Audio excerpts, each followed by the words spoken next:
എന്തെങ്കിലും ഞാൻ രക്ഷപ്പെടുമെന്ന് പിന്നെ അങ്ങ് മനസ്സിൽ തീരുമാനിച്ചു.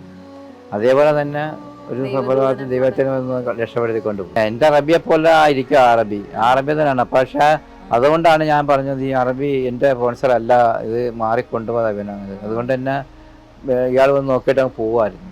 പക്ഷെ അന്നേരം ഞാൻ ഇന്ന് വിറയ്ക്കുവാണ് പൂക്കല പോലെ. കാരണം എന്ന് പറഞ്ഞാൽ പിടിച്ചു പോയാൽ തീർന്നു. പ്രത്യേക സാർ അത് എൻ്റെ സെയിനു എന്ന് പറയുന്നത് അതേ രീതിയിൽ തന്നെ ഇങ്ങനെ ഞെട്ടി വയ്ക്കണം. ആദ്യം എൻ്റെ വയറ്റിനകത്ത് ഭയങ്കര ഇതായിപ്പോയാണ്. അപ്പോൾ ഞാൻ ആ 20 രൂപയായിട്ട് നിൽക്കുമല്ലേ, വിളിച്ച് കയറ്റി എനിക്ക് പിന്നെ പൊറോട്ട ഇറച്ചിയൊക്കെ ആദ്യമായിട്ടാണ് നല്ല ഭക്ഷണം ഞാൻ കഴിക്കുന്നത്. അങ്ങനെ പിന്നെ എനിക്ക് അടി കിട്ടുമെന്നുള്ള പേടിച്ച് ഞാൻ പിന്നെ വന്നു. അങ്ങനെ ദൈവത്തെയൊക്കെ വിളിച്ച് പിഴിഞ്ഞ് വന്ന്.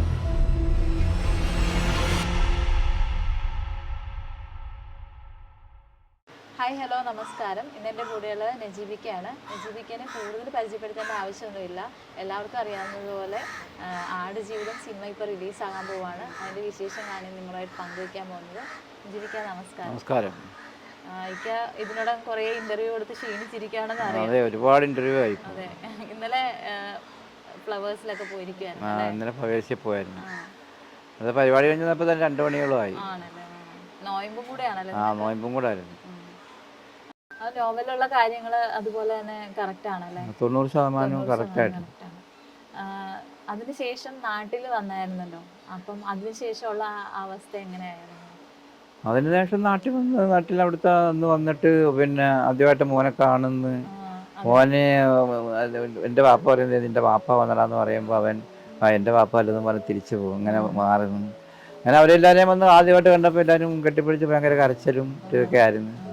പിന്നെ എല്ലാവരും നാട്ടിൽ ഞാൻ വന്നെന്ന് അറിഞ്ഞപ്പോൾ എല്ലാവർക്കും സന്തോഷമായി. ആദ്യം കരഞ്ഞ് പിന്നെ എന്തായാലും സന്തോഷിച്ച് പിന്നെ ഇങ്ങനെ ജീവിച്ചിങ്ങനെ പോവാണ്.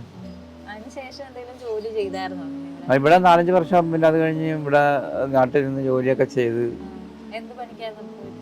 നാട്ടിൽ അന്നേരം നമ്മുടെ കടലിൽ മണ്ണ് വാരലും മറ്റേത് മറിച്ചതൊക്കെ ആയിട്ടൊക്കെ നടന്നു. പിന്നെ അത് കഴിഞ്ഞ് പിന്നെ 2000-ലാണ് ഞാൻ പിന്നെ ബഹ്റൈനിൽ പോയത്. അവിടെ പോയി കുഴപ്പമില്ലായിരുന്നു. അളിയനായിരുന്നു വിസ തന്നു. അങ്ങനെ പോയതായിരുന്നു. അല്ലല്ല, അളിയൻ്റെ കെയർ ഓഫിലല്ല, ഞങ്ങളെ ഒരു ബന്ധുവിൻ്റെ കെയർ ഓഫിലാണ് പോയത്. അങ്ങനെ അവരുടെ കുഴപ്പമൊന്നും ഉണ്ടെന്നും അല്ല നീ സംഭവിച്ചത്. നമ്മളെ എയർപോർട്ടിൽ നിന്ന് ആളെ മാറി കൊണ്ടുപോയതായിരുന്നു. അവരെല്ലാവരും എയർപോർട്ടിൽ വന്നപ്പോൾ ഞാൻ അവിടെ നിന്ന് കൊണ്ടുപോയി. എൻട്രൻസ് നല്ല കൂടെ തന്നെ വന്നത്. പക്ഷെ ഞാൻ വരുമ്പോൾ പുറത്തെങ്ങും ആരെയും കാണുന്നില്ല. ഇതുപോലെ ഒരു പിക്കപ്പ് ഇട്ടിട്ട് ഒരാളവിടെ നിൽക്കുന്നത്. അയാൾ അറിഞ്ഞ് വാന്നും പറഞ്ഞ് വിളിച്ച് ഞാൻ പോയി. അങ്ങനെ കയറ്റിക്കൊണ്ട് പോയതാണ്. അങ്ങനെയാണ് അനുഭവിച്ചെന്ന് വിടാൻ കാരണം. കണ്ടായിരുന്നു. കണ്ണ് ആദ്യത്തെ ആ ഒരു രംഗം കണ്ടപ്പോൾ തന്നെ എൻ്റെ കണ്ണ് നിറഞ്ഞു പോയി. കാരണം അതേപോലെ തന്നെയാണ് ഞാൻ ഇത് കാണിക്കുന്നത്. അങ്ങനെ എനിക്ക് അന്നേരം പിന്നെ അത് പിന്നെ ഭയങ്കര വിഷമമായിപ്പോ. അന്ന് സ്റ്റേജിൽ കയറാൻ പോലും സംസാരിക്കാൻ പറ്റാതായിപ്പോ.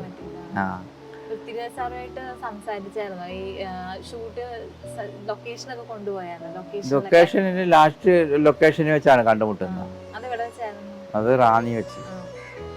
അങ്ങനെ കണ്ടുപിട്ടി 10-20 മിനിറ്റ് ഞാനുമായിട്ട് സംസാരിച്ച എല്ലാം നല്ലതായിരുന്നു. നല്ല സ്നേഹമായിരുന്നു. പുള്ളി അഭിനയം എല്ലാം കഴിഞ്ഞല്ലോ.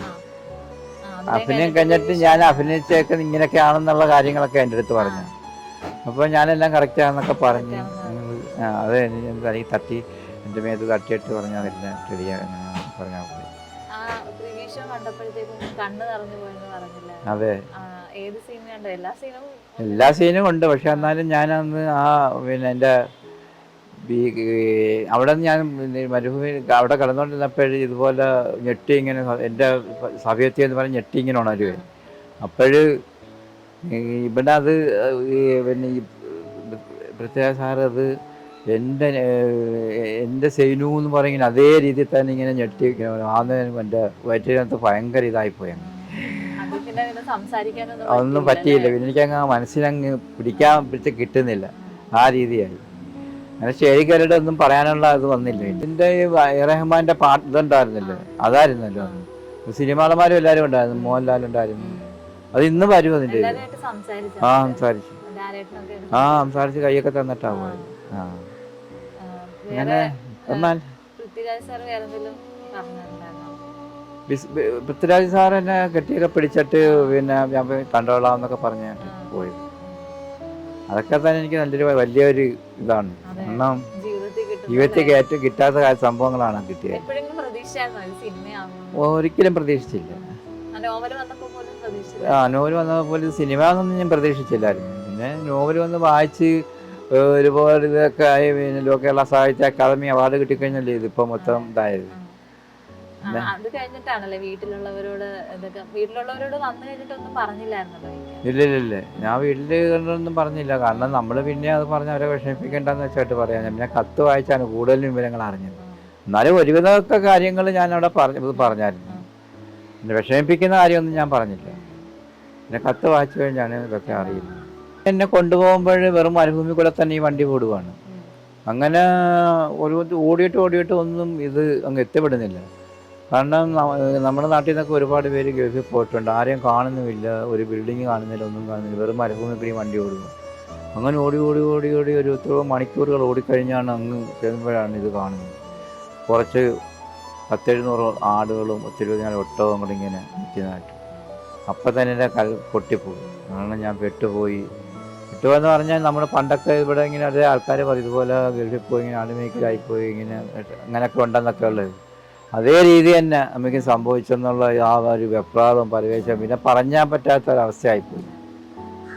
അങ്ങനെ പിന്നെ അവിടെ ചെന്ന് ആദ്യം അവിടെ മാറി രാത്രിയായിരുന്നു. രാത്രി ചെന്നിട്ട് കരഞ്ഞ് മാറിയിരിക്കുവാണ്. ദേഷ്യം കയറുക. കരയുമ്പോഴൊക്കെ അറബിക്ക് ദേഷ്യം കയറുകയാണ്. പിന്നെ നമ്മുടെ മനസ്സിലിങ്ങനെ നമ്മൾ കരഞ്ഞിരിക്കുവാണ്. ഭാഷയൊന്നും അറിയത്തില്ല, ആദ്യമായിട്ടല്ലേ. അങ്ങനെ കഴിക്കാനും അന്നേരം ഒന്നും ഇല്ലായിരുന്നു. പിന്നെ ഞാൻ അന്നേരം എൻ്റെ കൊണ്ടുപോയത് സാധനത്തിന് ഇച്ചിരി തിന്നാനൊന്നും തോന്നുന്നില്ല, എന്നാലും വിശപ്പ് കൊണ്ട് ഇച്ചിരി എടുത്ത് തിന്നുപോയി. തിന്നുകൊണ്ടിങ്ങനെ അന്നത്തെ ഒരു ദിവസം അങ്ങനെ കഴിഞ്ഞു പോയി. പിറ്റേന്ന് ഇതുപോലെ രാവിലെ ഈ ആടിനെ പിഴിയാനായിട്ടൊരു പാത്രം എടുത്തുകൊണ്ട് തന്നു.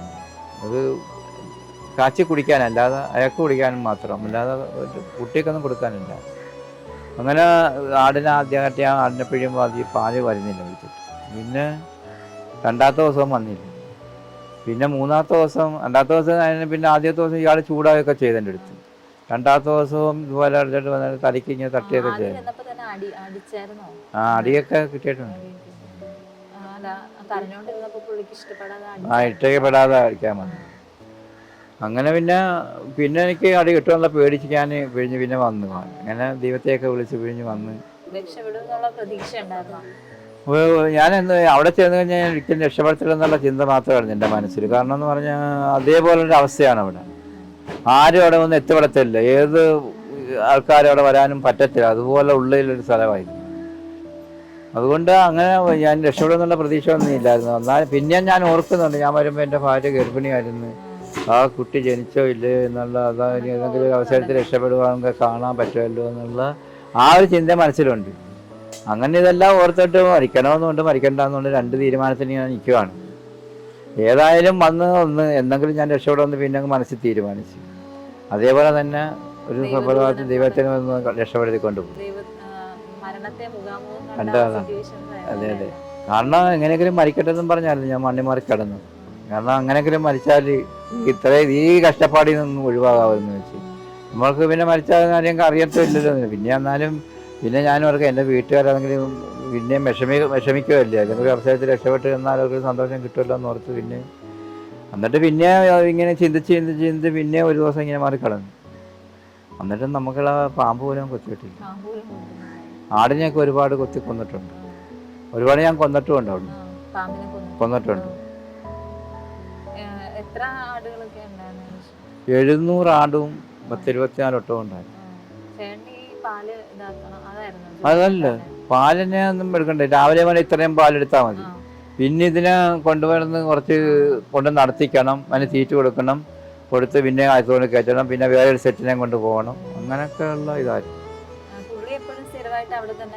പുള്ളി ആ ഒരു ദൂരത്ത് മാറി ഇരിപ്പുണ്ട്. അതുകൊണ്ട് എനിക്ക് ഒരു വിധത്തിൽ രക്ഷപ്പെട്ട് പോകാനൊക്കുന്നില്ല. പുള്ളി അടങ്ങനെ പോകാൻ മറ്റേ പുള്ളിയുടെ ജ്യേഷ്ഠനുണ്ട്, അയാൾ അവിടെ വന്നിരിക്കും. അങ്ങനെ അതുകൊണ്ട് എങ്ങോട്ടും പോകാനെന്നുള്ള ഇതില്ല. അവിടെ ഒരു 1,000 രൂപ അയാളെ ഞാൻ പിറ്റേന്ന് വന്ന് കണ്ടില്ല. ഇതേപോലെ ചാടി അത് അത് വെറും മികത രൂപമായിട്ടിരിക്കുമായിരുന്നു അയാൾ എങ്ങനെയോ പോയെന്നൊന്നും എനിക്കറിയില്ല. ഞാനിച്ചിരി മയങ്ങിപ്പോയപ്പോഴ് അപ്പോൾ പിന്നെ പോയി. അയാൾ രക്ഷപ്പെട്ടിട്ടുണ്ടാവും.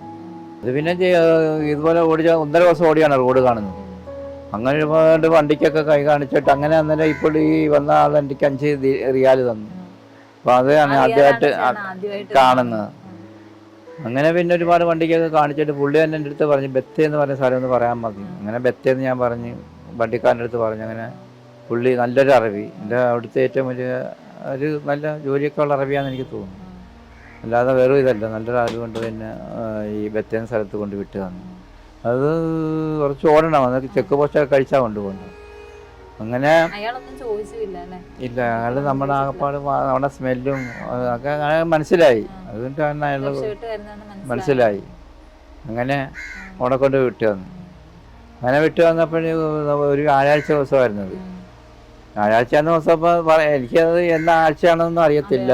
അവിടെ ചെന്നപ്പോൾ ഇഷ്ടം പോലെ ഈ ജനങ്ങൾ അവിടെ തിങ്ങി, ലക്ഷക്കണക്കിന് ജനങ്ങൾ നിൽക്കുന്നു.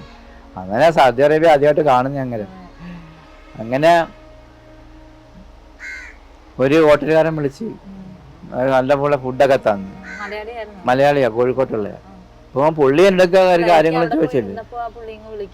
അല്ല, ഞാൻ അവിടെ വണ്ടി കളിച്ചെന്ന് ഇങ്ങനെ വഴക്കം നിന്നപ്പോൾ വിളിച്ച് കയറ്റി.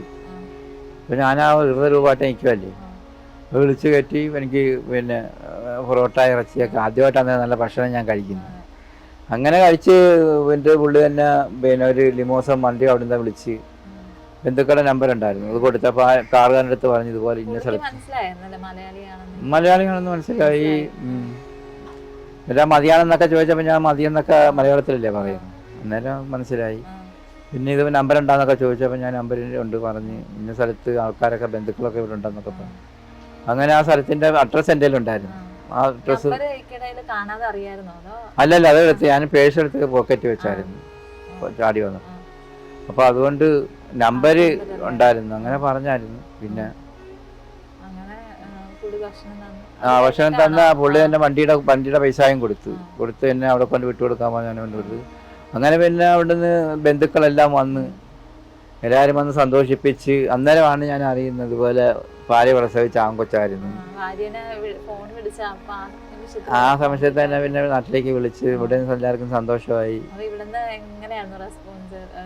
അത് കരച്ചിലായിരുന്നു ആദ്യം.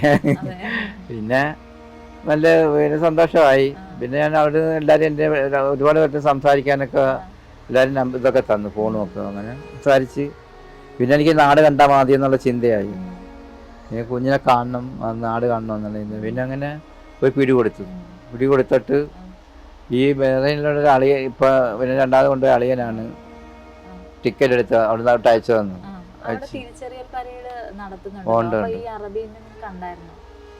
എൻ്റെ അറബിയെ പോലെ ആയിരിക്കും അറബി തന്നെയാണ്. പക്ഷെ അതുകൊണ്ടാണ് ഞാൻ പറഞ്ഞത് ഈ അറബി എൻ്റെ സ്പോൺസർ അല്ല, ഇത് മാറിക്കൊണ്ടുപോകുന്നത്. അതുകൊണ്ട് തന്നെ ഇയാൾ വന്ന് നോക്കിയിട്ട് അങ്ങ് പോവായിരുന്നു.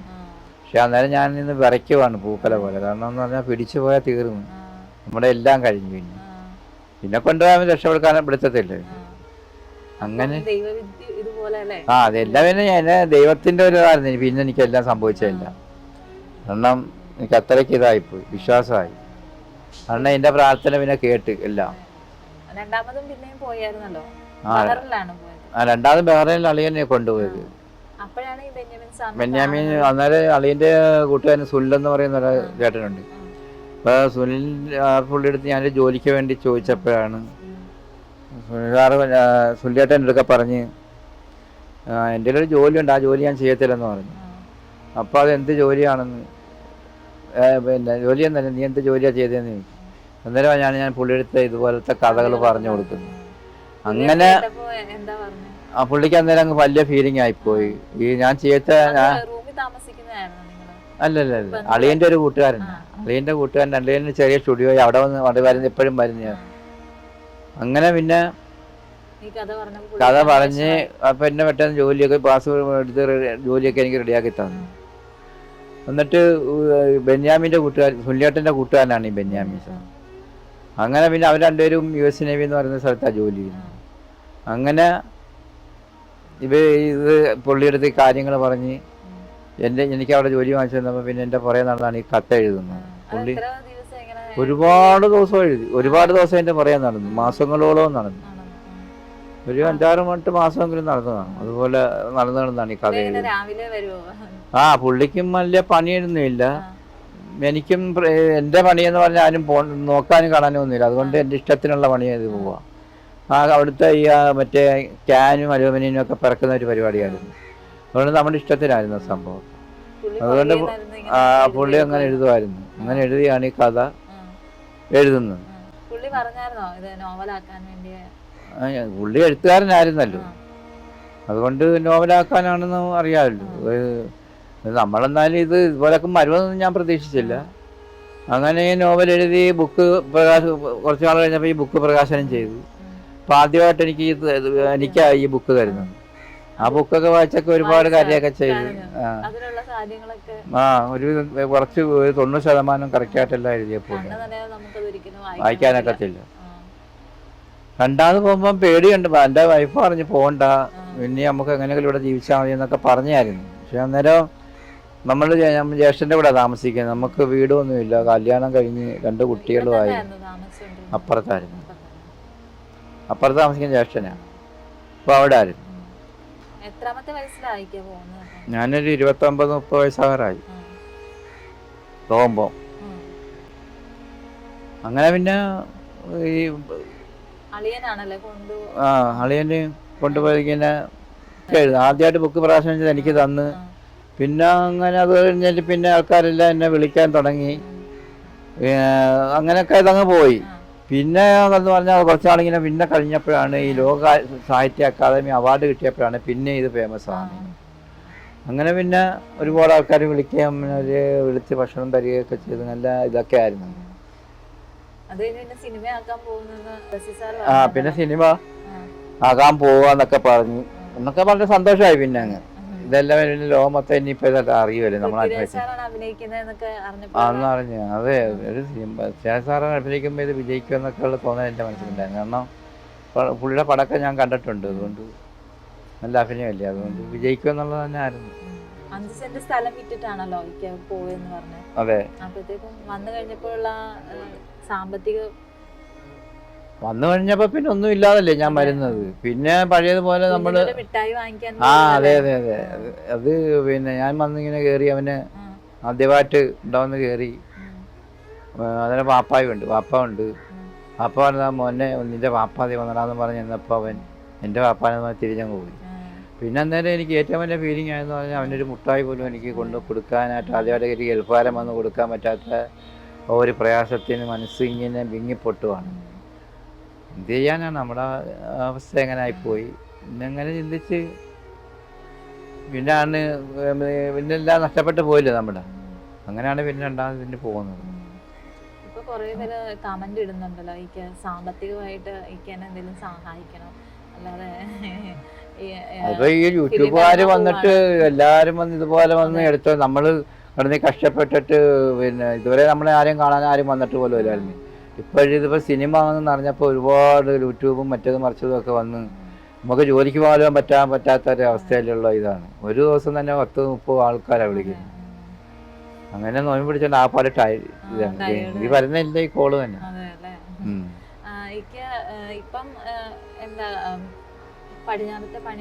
പടിഞ്ഞാറ് ഇപ്പൊ നമ്മുടെ സുഹൃത്തുക്കൾ പിള്ളേരുമായിട്ട് പടിഞ്ഞാറ് അവര് മീൻ പിടിച്ചോണ്ട് വരും, നമ്മളത് അഴിച്ച് അവിടെ വിൽപ്പന നടത്തും. അതാണ് ഇപ്പോഴത്തെ ജോലി. ഇപ്പൊ കുഴപ്പമില്ല, അതുകൊണ്ട് നല്ല സന്തോഷത്തോടെ ഞങ്ങളും കുടുംബവും കഴിയുകയാണ്.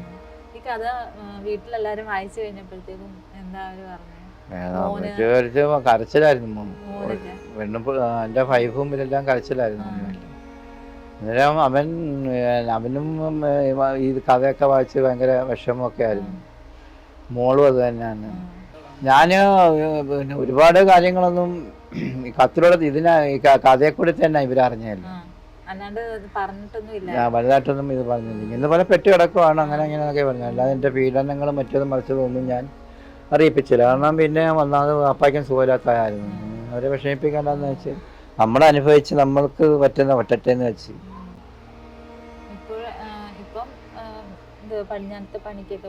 പടിഞ്ഞാറത്തെ പണിക്ക് പോകുന്നു. അതുകൊണ്ട് കുടുംബം ഇങ്ങനെ ഒറ്റിക്കൊണ്ട് പോവാണ്. സിനിമ ഇറങ്ങാൻ പോവാണ് 28-ാം തീയതി. സിനിമ 28-ാം പറഞ്ഞ് ഇറങ്ങാൻ പോകുന്നതിന്റെ സന്തോഷത്തിലാണ്. അത് ആദ്യമായിട്ട് തന്നെ പോയി കാണണമെന്നൊക്കെയുള്ള ആഗ്രഹമാണ്. ഒരുപാട് പേര് വിളിച്ചിട്ടുണ്ട് പോയി കാണണം പറഞ്ഞു. ഒത്തിരി ആൾക്കാർ വിളിക്കാറുണ്ട്, സിനിമ ഞങ്ങൾ കാണാൻ പോകും, എല്ലാവരും കുടുംബസമേതം പോകുന്നൊക്കെ. അന്ന് പഴയ ആൾക്കാർ വിളിച്ചവരെല്ലാം ഇപ്പൊ വിളിക്കുന്നുണ്ട്. പഴയ ബന്ധങ്ങള് പറഞ്ഞല്ലോ, ട്രെയിനിൽ വരാൻ നേരം തിരിച്ചു വരാൻ നേരം ഒരു കരുനാഗപ്പള്ളിയുള്ള ആളെ കാണാൻ പൈസ തന്നെ സഹായിക്കുന്നു. ബോംബെന്ന് പൈസ ഉണ്ടായിരുന്നില്ല, പൈസ പേഴ്സ് എടുക്കാൻ മറന്നുപോയതാണ്. അല്ല, അവിടെ പൈസയും കൊണ്ട് നമ്മൾ വെച്ചോണ്ടൊന്നും പോകാനൊക്കത്തില്ല. ജയിലിൽ അവര് ചെക്കപ്പ് ചെയ്തെല്ലാം വരുന്നത്, അയാൾക്ക് കിട്ടുക അവരൊക്കെ എടുത്ത് സാധനങ്ങളെല്ലാം എടുത്തങ്ങ് മാറ്റി. എന്താണേലും ഒരു ചെറുക്കൻ കുറച്ച് പൈസ കൊണ്ട് അവന് നേരത്തെ ആരോണ്ട് പറഞ്ഞു കൊടുത്ത് അങ്ങനെ അറിവുള്ളത് കൊണ്ടാണ് അവൻ ഷോക്സിന്റെ അടി വെച്ചിരുന്നത്. അപ്പോൾ ഇതുപോലെ ഞങ്ങൾ ജയിലിൽ വെച്ച് അങ്ങനെ പരിചയപ്പെട്ട ഒരു വീട്ടുകാരെ പോലൊക്കെ ആയിരുന്നു. മലയാളി. ഇല്ല, അവന് ഇതുപോലുള്ള സംഭവമല്ല. അവന് ശമ്പളം കിട്ടാത്ത തോന്നില് അറബി എടുത്ത് ചാടിയതാണ്. അങ്ങനെ ചാടി പിടി എടുത്ത് വരുമായിരുന്നു. ഞാൻ കുറച്ച് കാര്യങ്ങളൊക്കെ അവൻ്റെ അടുത്ത് പറഞ്ഞു. നമ്മൾ ഇത് പറഞ്ഞു, അന്നേരം നമ്മുടെ അവസ്ഥയൊക്കെ ഇതിനൊക്കെ പോലെ തന്നെ ആൾക്കാണെന്ന് അവൻ പറഞ്ഞു. കാരണം ഇതുപോലുള്ള കഷ്ടപ്പാടില്ലെങ്കിലും ജോലി ചെയ്തിട്ട് ശമ്പളവും ഇല്ല, ഒന്നുമില്ല. അങ്ങനെ ഞാൻ ചാടിപ്പോയതാണെന്നൊക്കെ പറഞ്ഞു. അങ്ങനെയാണ് അവൻ ജയിലിൽ വന്നത്. ഞാൻ ബോംബെ നിന്ന് കായംകുളം വരെ വന്ന് അവൻ പോയി അങ്ങോട്ട് പോയി, ഞാൻ ഇവിടെ വന്ന് ഇറങ്ങി. പിന്നെ കണ്ടിട്ടില്ല. ഇല്ല. കാണണമെന്ന് ആഗ്രഹം ഉണ്ടായിരുന്നു. പക്ഷെ പിന്നെ അവന് എവിടെ ഇപ്പൊ നമുക്ക് ആരെയും കാണണമെന്ന് പറഞ്ഞാലും ജീവിച്ചിരിപ്പുണ്ടാവുന്നൊന്നും അറിയാനൊക്കത്തില്ലല്ലോ. സന്തോഷമായിരിക്കും.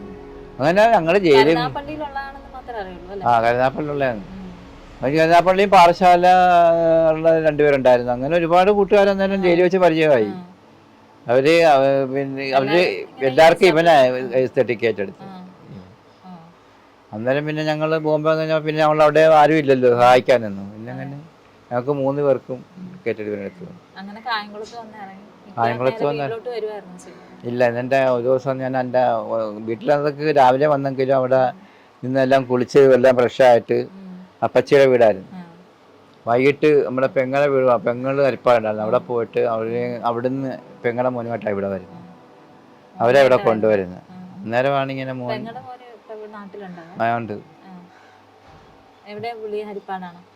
പെങ്ങളെ മോൻ ഇപ്പൊ ഹരിപ്പാട് താമസിക്കുന്നു.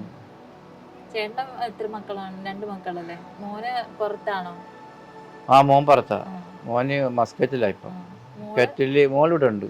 മോളെ കല്യാണം കഴിച്ച് വെച്ചിട്ട് മോക്ക് 2 മോനൊരു കുട്ടിയുണ്ട്. ഇപ്പൊ 3 കൊച്ചുമക്കളുണ്ട്.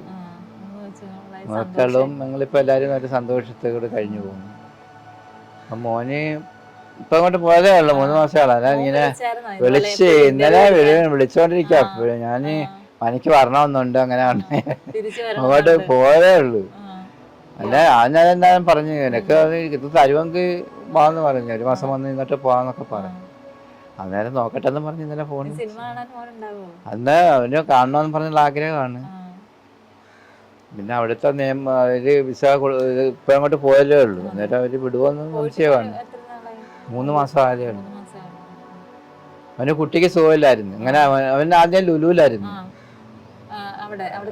ഇവിടെ എറണാകുളത്ത് ലുലുവിൽ അവനും അമ്മ അവിടെ പോയത്. അങ്ങനെ 2 പേരും അവിടെ നിന്ന് വന്നായിരുന്നു. വന്നിട്ട് പിന്നെ അവന് കുഞ്ഞിന് സുഖമില്ലാതെ ആകെപ്പാട് ബുദ്ധിമുട്ടൊക്കെ വന്ന് തിരുവനന്തപുരത്തായിരുന്നു. പ്രസവിച്ചപ്പോഴേ അതിന് തലയ്ക്ക് ഒരു ബുദ്ധിമുട്ടൊക്കെ ഉണ്ടായിരുന്നു, പെടല് ഉറയ്ക്കുന്നില്ല.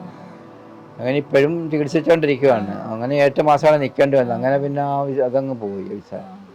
രണ്ടാമത്തെ കൂട്ടുകാർ പിള്ളേരെല്ലാവരും കൂടെ ഈ നോവലിന്റെ ഇതൊക്കെ അറിയുന്നതുകൊണ്ട് അവർക്കൊക്കെ അറിയാം. അങ്ങനെ അപ്പൊ അതുകൊണ്ട് അവന്മാര് കൂട്ടുകാർ പിള്ളേർ അവരുടെ ഒരു നെസ്റ്റോൾമാൻ സൂപ്പർ മാർക്കറ്റ് ഉണ്ട്, അവിടുത്തെ ഒരു വിസ എടുത്തു. അങ്ങനെ പോയേക്ക് വന്നു. പോയി ഇനി രക്ഷപ്പെടട്ടെന്ന് വെച്ച്. ജീവിതത്തിൽ അത് ഭയങ്കര എക്സ്പീരിയൻസ് അല്ലേ, മറ്റു എക്സ്പീരിയൻസ്. വീടും നാടും ബന്ധുക്കളും ഒന്നും ഇല്ലാത്ത ഒറ്റപ്പെട്ട ഒരു ജീവിതമല്ലായിരുന്നു. അത് വെറും കഠിനമായ ഒരു എക്സ്പീരിയൻസ് ആയിരുന്നു. എപ്പോഴായാലും നമ്മുടെ ജീവൻ അപകടത്തിലാകുന്ന ഒരു എക്സ്പീരിയൻസ് ആണ്. പിന്നെ വേറെ നിർത്താമല്ലോ. അറബിയായിട്ടുള്ള ആത്മബന്ധം അങ്ങനെ വലുതായിട്ടൊന്നും ഇല്ല. എന്തെങ്കിലും പറയുന്നത് ചെയ്യും. പിന്നെ പറയുന്നതൊക്കെ മനസ്സിലാകുന്നു. ആദ്യമൊന്നും എനിക്ക് പറയുന്നത് മനസ്സിലാകത്തില്ലായിരുന്നു. അങ്ങനെ ഇച്ചിരി ഇതൊക്കെ കിട്ടി, അടിയൊക്കെ കിട്ടിയിട്ടുണ്ട്. ബന്ധപ്പെട്ട് പോകണമെന്ന് പറഞ്ഞല്ലേ പിന്നെ ഇങ്ങനെ അങ്ങനെയെങ്കിലും അവൻ്റെ ഇതെല്ലാം കേട്ടും നിന്നത്. ഏതെങ്കിലും ഒരു അവസരത്തിൽ എന്നെ ആരെങ്കിലും രക്ഷപ്പെടുമെന്നുള്ളൊരു ചിന്ത മനസ്സിൽ വരുന്നുണ്ട്. അതും വരുന്നുണ്ട്, മരിക്കണമെന്ന് തോന്നുന്നുണ്ട്. അങ്ങനെ പോയെന്ന്. എന്നാലും എൻ്റെ ഇവിടുത്തെ നാട്ടിലെ കാര്യം ഇങ്ങനെ ഓർക്കുമ്പോൾ എന്തെങ്കിലും ഒരു അവസരത്തിൽ കാണാൻ പറ്റിയെങ്കിലോ എന്നുള്ള ചിന്ത വന്നു. ഇങ്ങനെയാണ് ഞാൻ പിന്നെ ഒന്ന് ആത്മഹത്യയിലേക്ക് പോകാൻ. എനിക്ക് അവിടെ ഒരു പാകിസ്ഥാനി ഒരു കോച്ച് കൊണ്ടുവരുന്ന ഒരു പുള്ളി ഉണ്ടായിരുന്നു, ലെറ്റർ കൊടുത്തു വിടുമായിരുന്നു എഴുതിയിട്ട്. അങ്ങനെ ഒരു പറഞ്ഞില്ലായിരുന്നോ? അപ്പം അത് പുള്ളി കറക്റ്റായിട്ട് തരുമെന്നൊക്കെ ഉറപ്പുണ്ടായിരുന്നു, ഇങ്ങോട്ട് എത്തിക്കുമെന്ന് ഉറപ്പ് എന്ന് പറഞ്ഞാൽ പുള്ളി അവിടെ ഇങ്ങനെ കൈക്കറി കാണിച്ചില്ല എന്നുള്ള കത്തിയാൻ എഴുതി വെച്ചേക്കുവായിരുന്നു. എപ്പോഴും കത്തെഴുതണം എഴുതി വെച്ചേപ്പുണ്ട്. പേനയും പേപ്പറും കവറും കയ്യിലുണ്ട്. അഡ്രസ്സും ഉണ്ടല്ലോ, നമ്മളെ ഇവിടുത്തെ അഡ്രസ്സും എഴുതി. അതെല്ലാം ഇവിടുന്ന് കൊണ്ടുവന്ന് പോകുന്നവരെല്ലാം ഇതെല്ലാം കൊണ്ടാ പോകുന്ന. ഇന്ന് പിന്നെ അതിൻ്റെ ആവശ്യമൊന്നുമില്ല. അങ്ങനെ ഞാൻ എപ്പോഴും ഒരു കത്തെഴുതി വെച്ചേപ്പുണ്ട്, ഇങ്ങനെ പെട്ടുപോയിട്ടുണ്ട്, അങ്ങനെ അതെങ്കിലും എങ്ങനെങ്കിലും ഇങ്ങോട്ട് കത്തെങ്കിലും അയക്കട്ടെ എന്ന് പറഞ്ഞു കൊടുത്തിട്ട്. ആദ്യമൊക്കെ കത്തെഴുതി ഞാൻ കൊടുത്തപ്പോൾ വലിച്ചു കയറി കളഞ്ഞു. അതുകൊണ്ട് പിന്നെ അയക്കത്തില്ലെന്ന് പിന്നെ ഉറപ്പായി. കൊടുത്തു വിടുമായിരുന്നു കത്ത്, പക്ഷെ അയക്കത്തില്ല.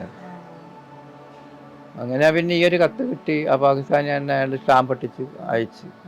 എന്തായാലും അയാളെ എനിക്ക് ഒരിക്കലും മറക്കാൻ പറ്റത്തില്ല. അങ്ങനെ ഞാൻ അവിടെ മരുഭൂമിയിലുണ്ടെന്നുള്ള വിവരം അയാൾ അറിയിച്ചതിൽ മറക്കാൻ പറ്റത്തില്ല. നല്ല സ്നേഹമുള്ള ആൾക്കാരാണ്. ഞങ്ങൾക്ക് എന്നെ രക്ഷപ്പെടുത്താൻ പറ്റിയില്ല, കാരണം അങ്ങനത്തെ സാഹചര്യമായി. ഈ അറബി എപ്പോഴും അവിടെ തന്നെ ഉണ്ടല്ലോ, പോകുന്നില്ല. അങ്ങനെ അന്നത്തെ ദിവസം തന്നെ പോകുന്നു. അങ്ങനെ പോകുന്നു. അങ്ങനെ ഇയാൾ പോവുകയും ഇങ്ങനെ മറ്റൊരാളും ഇങ്ങനെ വന്ന് രക്ഷപ്പെടുത്തിക്കൊണ്ട് പോകുകയും. അറിയത്തില്ല, കണ്ടിട്ടില്ല. ഉണ്ടായിരുന്നു. അതെ, ആ പുള്ളി അറിയാം. പുണ്യ പറഞ്ഞ് പുള്ളി പറഞ്ഞ് പോലീസ് കണ്ടാ പോലീസ് പിടിക്കും. അതുകൊണ്ട് അറബികൾ വന്ന് വണ്ടി കൈ കാണിച്ച് ഇങ്ങനെ നിർത്തിത്തരും. അതിൽ കയറി റിയാദ് ഇറങ്ങിയാൽ മതി, ബത്തേന്ന് ഇറങ്ങിയാൽ മതി. അങ്ങനെയാണ്. ഒരുപാട് വണ്ടിക്കൊന്നും കൈ കാണിച്ചിട്ട് നിർത്തിയില്ല. ലാസ്റ്റ് ഒരു വണ്ടി കൊണ്ട് നിർത്തി തന്നു. നമ്മളന്നേരം ദൈവത്തിനെ വിളിക്കുക അവിടെ, ആരെങ്കിലും കൊണ്ട് രക്ഷപ്പെടുത്തലെന്നാണ്. അന്നേരം പിന്നെ നമ്മുടെ മനസ്സിലുണ്ടല്ലോ അവനെങ്ങാണ് ഇതിലേ വരുവോ ഇല്ലയോ എന്നുള്ള ചിന്ത മനസ്സിലുണ്ട്. ഏതായാലും തോക്കൊക്കെ ഉണ്ട്. ഏതായാലും പിന്നെ നമ്മൾ ഇങ്ങനെയൊക്കെ ആയി. ഇത്രയും പറഞ്ഞ സന്തോഷം. ലെറ്റർ അയച്ചെന്ന് പറഞ്ഞില്ലേ, ലെറ്റർ വായിച്ചായിരുന്നോ? വായിച്ചില്ല, എന്നെ കാണിച്ചില്ല. അത് ഇവരുടെ ഹസ്ബൻഡിന്റെ വീട്ടിലാണ് വന്നത്. എന്നെ അന്നേരം അങ്ങ് കണ്ട വീട്ടിൽ കൂട്ടിക്കൊണ്ടു ഉത്സവത്തിന്. അപ്പോൾ പിന്നെ ഇങ്ങനെ കത്ത് വന്നത് ഞാനൊന്ന് അറിഞ്ഞുകൊണ്ട് എൻ്റെ പാപ്പായെ പറഞ്ഞു വിട്ട വിട്ടു കത്ത് വാങ്ങിക്കാൻ. അവർ തന്നു വിട്ടില്ല, വായിച്ച് കേൾപ്പിച്ചു. അപ്പോൾ എൻ്റെ അടുത്ത് പറയാൻ പറ്റാത്ത അവസ്ഥയായതുകൊണ്ട് എന്നെ കാണിച്ചുമില്ല, അത്രയും എൻ്റെ അടുത്ത് പറഞ്ഞുമില്ല. ആള് ജീവിച്ചിരിപ്പുണ്ട്, കുഴപ്പമൊന്നുമില്ല, ഇച്ചിരി ഒരു ബുദ്ധിമുട്ടില്ല ആള് എന്നുള്ളത് എന്നെ അറിയിച്ചു. അങ്ങനെ ഞാൻ അറിഞ്ഞു ആള് ജീവിച്ചിരുന്നു. അപ്പം പിന്നെ നമുക്ക് കുറച്ച് ധൈര്യം വന്നു. പിന്നെ പ്രസവം എല്ലാം അടുത്ത് മോനാണോ മോളാണോ അതറിയില്ലല്ലോ നമുക്ക്. എന്തായാലും കുഞ്ഞ് വരുമ്പം കുറച്ച് ഇതാവും എന്നൊക്കെ ഉള്ള. എത്ര മാസങ്ങൾക്ക് ശേഷം? അപ്പം 8 മാസം ആയപ്പോഴല്ലേ പോയത്. അപ്പം ലെറ്റർ വരുന്നത് പ്രസവം അടക്കാറായപ്പോൾ 1 മാസം കഴിഞ്ഞപ്പോൾ ലെറ്റർ വന്നല്ലേ? അങ്ങനെ പിന്നെ ഇത് അങ്ങനെ പ്രതീക്ഷയിലിരുന്നു. എന്തായാലും പിന്നെ അങ്ങനെ ആള് ജീവിച്ചിരിപ്പുണ്ടെന്ന് അപ്പോൾ ഉറപ്പായി. രക്ഷപ്പെട്ട് കിട്ടാൻ വേണ്ടി വീണ്ടും പിന്നെ അവളെ പ്രാർത്ഥിച്ചുകൊണ്ടിരുന്നു, പെട്ടെന്ന് രക്ഷപ്പെട്ട് വരേണ്ടിയിരുന്നു. അങ്ങനെ പിന്നെ മോനെ 2 വയസ്സായപ്പോഴേ വന്ന് കാണുന്നത്. ഫോൺ വിളിച്ചായിരുന്നല്ലോ മറ്റേ രക്ഷപ്പെട്ടെന്ന് പറഞ്ഞപ്പോഴത്തേക്കും ഇത്തയാണോ ഫോൺ എടുത്തത്? വീട്ടിൽ വന്ന് നിന്ന് വിളിച്ചു. റൂമിൽ വന്നു. ഞാൻ ആദ്യം ഫോൺ എടുത്തു. ഞങ്ങളുടെ അയൽ വീട്ടിലാണ് വരുന്നത്. അപ്പോൾ ഞാൻ പോയി എടുത്ത്. അപ്പോൾ നമുക്ക് സംസാരിക്കാൻ പറ്റുന്നില്ല, എന്താ പറയണ്ടതെന്ന് അറിയത്തില്ല. അങ്ങനെ കാര്യങ്ങളൊക്കെ കുറച്ച് സംസാരിച്ച് അതിൻ്റെ പിന്നെ 10-12 ദിവസം ഞാൻ നാട്ടിലെത്തുന്നു. പിടി കൊടുത്ത് ജയിലിൽ കിടന്നിട്ടൊക്കെ 9 ദിവസത്തോളം ജയിലിൽ കിടന്നിട്ടാണ് പിന്നെ നാട്ടിൽ വരുന്നത്. ആണെങ്കിലും ഇവിടെ വന്ന് കായംകുളത്ത് വന്ന് അപ്പച്ചിയുടെ വീട്ടിൽ 1 ദിവസം താമസിച്ചിട്ടൊക്കെ ഇങ്ങോട്ട് വന്നു. അന്ന് രാത്രിയിലാണ് കുഞ്ഞ് പറഞ്ഞ് എൻ്റെ പാപ്പ ഞങ്ങളങ്ങനെ ഭക്ഷണം കഴിക്കാൻ അവരൊക്കെ ഇരിക്കുന്നു. പാപ്പായും അറിയായിരുന്നു അന്ന് വരുമെന്ന്, പ്രതീക്ഷിച്ചോണ്ടിരിക്കുകയായിരുന്നു. അന്ന് വരുമെന്ന് അറിയത്തില്ല, വരും പിടികെടുത്തു കഴിഞ്ഞാൽ വരുമെന്നുള്ള പ്രതീക്ഷ. ഞാൻ കേറിയ കാര്യമൊന്നും അറിഞ്ഞില്ല. നമസ്കരിച്ച് ഇങ്ങനെ പ്രാർത്ഥിച്ചുകൊണ്ടിരിക്കുവായിരുന്നു, പെട്ടെന്ന് ഇവിടെ ഉണ്ടെങ്കിലും എത്തിച്ചതാണെന്ന്. അപ്പോഴാ കയറി വരുന്നു. അപ്പോൾ പിന്നെ ഭയങ്കര ഇതായിപ്പോയി, ഫീലിംഗ് ആയിപ്പോയി, കരഞ്ഞുകൊണ്ട്. ഭയങ്കര മെലിഞ്ഞിട്ടല്ല ഇവിടെ നിന്ന് പോയപ്പോഴുള്ള ആളല്ലല്ലോ. എനിക്ക് കിടന്നൊരു ഇച്ചിരി ഒരു മാറ്റം രണ്ടാമത് പോയല്ലോ, അപ്പം പോവണ്ടെന്ന് പറഞ്ഞായിരുന്നല്ലോ. ഞാൻ പറഞ്ഞു പോകണ്ട, ഇനി എന്ത് വേണേലും നമ്മൾ ഇവിടെ ഉള്ളത് കൊണ്ട് നമുക്ക് ജീവിച്ച് പോകാം, ഇനി പോകണ്ട. പിന്നെ മോളും കൂടെ ആയി. അപ്പോൾ പറഞ്ഞ് നമുക്കൊരു വീടില്ലല്ലോ, എന്തായാലും ഒരു അടിസ്ഥാനം വേണ്ട. ചേട്ടൻ്റെ കൂടെ അങ്ങനെ താമസിച്ചുകൊണ്ടിരിക്കുന്നത്. അപ്പോൾ പോകാതിരുന്നപ്പോഴത്തേക്ക് പിന്നെ പോയെന്ന് വെച്ചാൽ എൻ്റെ ആങ്ങളെ കൊണ്ടുപോയപ്പോൾ നമുക്കൊരു ധൈര്യമുണ്ട്, ഉറപ്പുണ്ടല്ലോ ഇനി അങ്ങനത്തെ അവസ്ഥ വരത്തില്ലെന്ന് ഉറപ്പായി. ആങ്ങളുടെ കൂടെ സ്റ്റുഡിയോയിലായിരുന്നു ആദ്യം വർക്ക് ചെയ്തത്, പിന്നെ വേറെ പണിക്ക് പോയത്. അപ്പം ഈ ഭയം ഉണ്ടായിരുന്നു പോകുമ്പോൾ ഭയം ഉണ്ടായിരുന്നു. പിന്നെ നമുക്ക് പഴയ ചിന്തകളൊക്കെ വന്നു. പിന്നെ ധൈര്യം തന്നെ വെച്ചാൽ ഞാൻ പറഞ്ഞില്ലേ, ആങ്ങളെ ഉള്ളത് കൊണ്ടും അവരുടെ കൂടായതുകൊണ്ടും പേടി കുറച്ച് കുറഞ്ഞു. വന്നു കഴിഞ്ഞിട്ട് ഒന്നും പറഞ്ഞില്ലായിരുന്നു? ഒന്നും പറഞ്ഞില്ല. ഞാൻ ചോദിച്ചപ്പോൾ ചോദിച്ചു, അന്നേരം തന്നെ ചോദിച്ചു, രാത്രി തന്നെ ചോദിച്ചപ്പോൾ പറഞ്ഞു അതിനിപ്പോൾ എല്ലാം കഴിഞ്ഞ കാര്യമില്ല, ഇനി എന്തിനാ അത് ഓർക്കുന്നത്, ഇത്രയും വിഷമിച്ചില്ല, ഇനി വിഷമിക്കണ്ടെന്ന് പറഞ്ഞു. ഞാൻ വന്നല്ലോ. പിന്നെ ഞാൻ നോവൽ വായിച്ചു, കഥകൾ. നോവൽ വായിച്ചു? എത്ര ദിവസം എടുത്താണ് വായിക്കാൻ? ദിവസം കൊണ്ട് വായിച്ചത്, ഒറ്റ ദിവസം കൊണ്ട് വായിച്ചു. എനിക്കങ്ങ് വായിച്ചു, ഭയങ്കര ഇതായിട്ട് വായിച്ച് കരഞ്ഞ് ഭയങ്കര ഫീലിംഗ് ആയിരുന്നു. മോനൊക്കെ സമയത്ത് മോനന്നേരം ചെറുതായിരുന്നു. എല്ലാവർക്കും വിഷമമായിരുന്നു, വാപ്പിച്ച ഇങ്ങനെയൊക്കെ അനുഭവിച്ചല്ലോ. ജോലിക്കൊന്നും പോകണ്ടെന്നൊക്കെ അവൻ പറഞ്ഞു ഇനി ഗൾഫിലൊന്നും വാപ്പിച്ച പോകണ്ട, ഇവിടെ നിൽക്കുന്നു. പിന്നെ എത്ര വർഷം പോയായിരുന്നു? 5 വർഷം നാട്ടിൽ നിന്നതിന് ശേഷം പിന്നെ ഇപ്പോൾ 20 വർഷം നിന്നു ബഹ്റൈൻ. പിന്നെ ഇടയ്ക്ക് വരുമായിരുന്നു? 2 വർഷം കൂടുമ്പം വരും, 1 വർഷത്തിൽ വരും, അങ്ങനെ വന്നും പോയി 20 വർഷം. അങ്ങനെ സ്ഥലം വാങ്ങിച്ചിട്ടാണ് ഈ വീട്? ഞങ്ങൾ ഇത് വാങ്ങിച്ച്, ഇത് ഞങ്ങൾ പകുതി പണി കഴിഞ്ഞ വീടും വാങ്ങിച്ചത് ഒരു വീട്ടിൽ. അങ്ങനെ ബാക്കി ഞങ്ങൾ പൂർത്തീകരിച്ചെടുത്ത് ഞങ്ങൾ സുഖമായിട്ട് ഇപ്പൊ ജീവിക്കുന്നു. ഇപ്പൊ നോവല് കഴിഞ്ഞിട്ട് ഇപ്പൊ സിനിമയാകാൻ പോവാണല്ലോ, അപ്പൊ അതിന്റെ സന്തോഷത്തിലാണെന്ന് അറിയാം. ഇനി പൃഥ്വിരാജ് സാറിനെ എല്ലാവരെയും നേരിട്ട് കാണാൻ പറ്റും അല്ലേ? സിനിമ കാണാൻ ഒരുമിച്ചാണ് പോകുന്നത്? ഒരുമിച്ച് പോകും. എല്ലാവിധ നന്മകളും ചെയ്യുന്നു. നമസ്കാരം. കണ്ടുമുട്ടിയിൽ വളരെ സന്തോഷം. ഞാൻ ഭയങ്കര തിരക്കാണ്. അതെ, തിരക്കാ. ഇവ എത്ര കോളിലൂടെ പിന്നെ ഇതെല്ലാം ഇത് തന്നെയാ. ഒരുപാട് നന്ദി.